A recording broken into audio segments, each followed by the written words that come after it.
عورتوں کی back side بڑی کیوں ہوتی ہے؟ دوران بلوغت لڑکیوں میں دو تبدیلیاں بہت تیزی سے واضح ہوتی ہے: پستانوں کا تشکیل پانا اور پچھواڑے کا پھیلنا۔ روز ازل سے ان دونوں چیزوں کو لڑکی کی بلوغت کی نشانی مانا جاتا ہے۔ عورتوں کو اللہ تعالیٰ نے ماں کا رتبہ دیا ہے، لیکن اس رتبے تک پہنچنے کے لیے انہیں بچے کی پیدائش جیسے انتہائی تکلیف دہ عمل سے گزرنا پڑتا ہے۔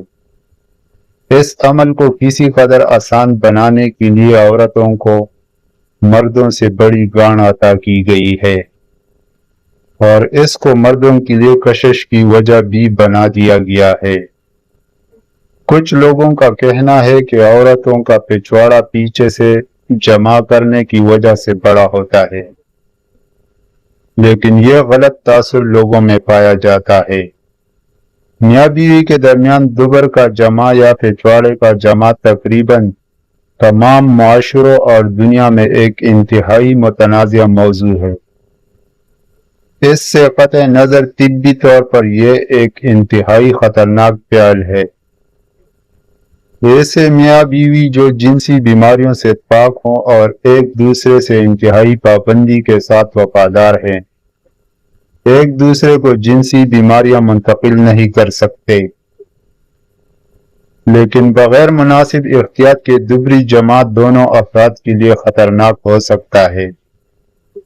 اس سے نہ صرف پاخانے کا سوراخ، جو کہ انتہائی حساس جسمانی حصہ ہے، میں زخم آ سکتے ہیں، بلکہ پاخانے میں موجود جراثیم مرد کے عضوی تناسل کے لیے بھی خطرہ ثابت ہو سکتے ہیں۔ کثرت سے دبری جمع معدت کے پٹوں کو کمزور کر سکتا ہے، جس سے پاخانہ بے قابو ہونے کی بیماری ہو سکتی ہے۔ عورت کی دبر کے پٹے اپنی سختی سے مرد کے عضوی تناسل میں شدید نقصان پہنچا سکتے ہیں، لیکن یہ یاد رکھیے کہ پچھواڑے کا بڑے یا موٹے ہونے کا دبری جمع سے کوئی تعلق نہیں۔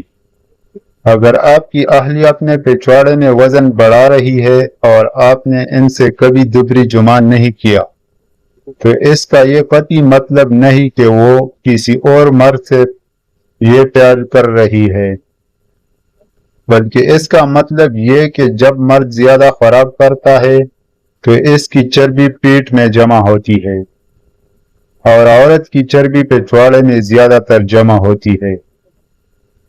اس کے لیے آپ خود بھی ورزش کریں اور اپنی اہلیہ کو بھی ورزش کی طرف مائل کریں۔ ورزش جسم کو خوبصورت اور چست بناتی ہے اور بالواسطہ طور پر ازدواجی محبت میں اضافے کا باعث بن سکتی ہے۔ اگر آپ ہمارے چینل پر نئے تو سبسکرائب ضرور کریں۔ شکریہ۔